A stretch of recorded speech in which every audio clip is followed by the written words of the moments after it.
ఒళ్ళు దగ్గర పెట్టుకుని ఇలాంటి గంజాయిలు మత్తు పదార్థాలు రాకుండా మానభంగాలు అలాగే దొంగతనాలు ఇష్టానుసారంగా మర్డర్లు కూడా జరిగిపోతున్నాయి కాబట్టి దీన్ని జాగ్రత్తగా దృష్టిలో పెట్టి ప్రభుత్వాలు వ్యవహరిస్తే బాగుంటుంది. లేకపోతే పోయిన ప్రభుత్వానికి పట్టిన గతే ఈ ప్రభుత్వానికి పడుతుంది. ఏలూరులో 3 టన్నుల గంజాయి దొరికింది. అక్కడ పోలీస్ యంత్రాంగం ఏం చేస్తుంది అంటే వాళ్ళు ఏమిటంటే యాక్సిడెంట్ అయితే తగిలింది కానీ డైరెక్ట్ పోలీసులు పట్టుకోలేదు. దీని మీద పైన మీ అభిప్రాయం ఏంటి? పోలీసులు పట్టుకోలేదా? యాక్సిడెంట్ అయిన తర్వాత బండి సీజ్ చేశారు. అంటే అంత ఆ గంజాయి తెచ్చేటటువంటి వాళ్ళు అన్ని తెలివితేటలు ఉపయోగించి తీసుకొస్తున్నారు అనమాట. నిజమే, ఈ మధ్య కాలంలో గంజాయి డ్రగ్స్ విపరీతంగా చలామణి అవుతూ బిడ్డల భవిష్యత్తు నాశనం అయిపోతున్న సంగతి అందరికీ తెలిసిందే. అలాగే కూటమి ప్రభుత్వం వచ్చిన తర్వాత ఎక్కడికెక్కడ అరికడుతూ ఉన్నా సరే ఇలాగే గంజాయి వేరులై పారుతూనే ఉంది, డ్రగ్స్ కూడా అక్కడక్కడ దొరుకుతూనే ఉంది. ఏదేమైనా ఇంకా పకడ్బందీగా జాగ్రత్తగా దాన్ని పట్టించుకోకపోతే బిడ్డల భవిష్యత్తు నాశనం అయిపోయే అవకాశం ఉంది. కాబట్టి కూటమి ప్రభుత్వానికి విజ్ఞప్తి చేస్తున్నాం, గంజాయి పట్ల డ్రగ్స్ పట్ల కఠినమైన వైఖరి మీరు అవలంబించకపోతే బిడ్డల జీవితాలు నాశనం అయిపోతున్నాయి, ఎన్నో కుటుంబాలు సర్వనాశనం అయిపోయాయి. కాబట్టి వాటి పట్ల కఠినంగా వ్యవహరించాలని మనస్ఫూర్తిగా కోరుకుంటున్నాం.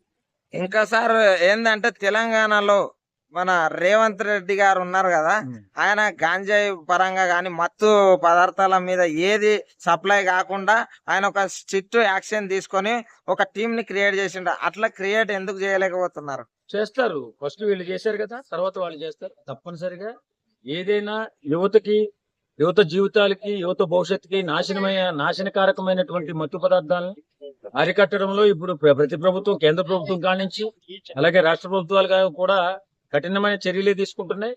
ఆ రకంగా మళ్ళీ ఇంకొకసారి 3 టన్నులు గంజాయి తీసుకొచ్చి యాక్సిడెంట్ అయిన దాకా కూడా పోలీసుకు తెలియలేదంటే ఇది పోలీసు వైఫల్యం అని చెప్పుకోవాల్సి వస్తుంది. ఏదేమైనా పకడ్బందీగా మీరు పట్టుకోకపోతే ఇప్పటికే కాలేజీల్లో అలాగే పార్కుల దగ్గర చుట్టుపక్కల గాంజాయి దొరుకుతుందని చెప్పి అంటున్నారు. కాబట్టి దీనిపైన కఠినమైన చర్యలు తీసుకుని బిడ్డల భవిష్యత్తు కాపాడాలని చెప్పి కోరుకుంటున్నాం.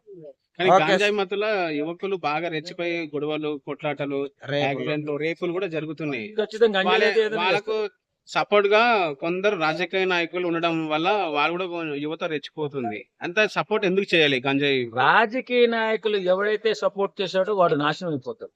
వాస్తవంగా బిడ్డల భవిష్యత్తు కోసం పునాది వేసేటటువంటి ఎవరైనా రాజకీయ నాయకులు ఉంటే వాడికి భవిష్యత్తు ఉంటుంది. కానీ ఇలాంటి గంజాయి బ్యాచ్ కి డ్రగ్స్ బ్యాచ్ కి ఎవడైతే వంతపాడాడో వాడు నాశనాన్ని మనం పోయిన ఎలక్షన్ లో చూసాం.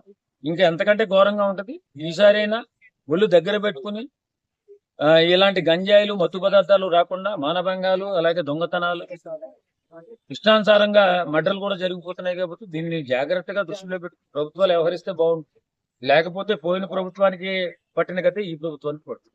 కానీ వాళ్ళకి వాళ్ళు యాక్సిడెంట్ అయితే తప్ప వీళ్ళు సొంతంగా ఎందుకు పట్టుకోలేకపోతే పోలీస్ వ్యవస్థ ప్లానింగ్స్ ఉంటాయి కొన్ని. ఇప్పుడు దొంగలు అనేవాళ్ళు అందరూ కూడా తెలివి తక్కువగా ఉంటారు, ఎన్నో రకాలుగా వస్తుంటారు, ఎన్నో రూపాల్లో వస్తుంటారు.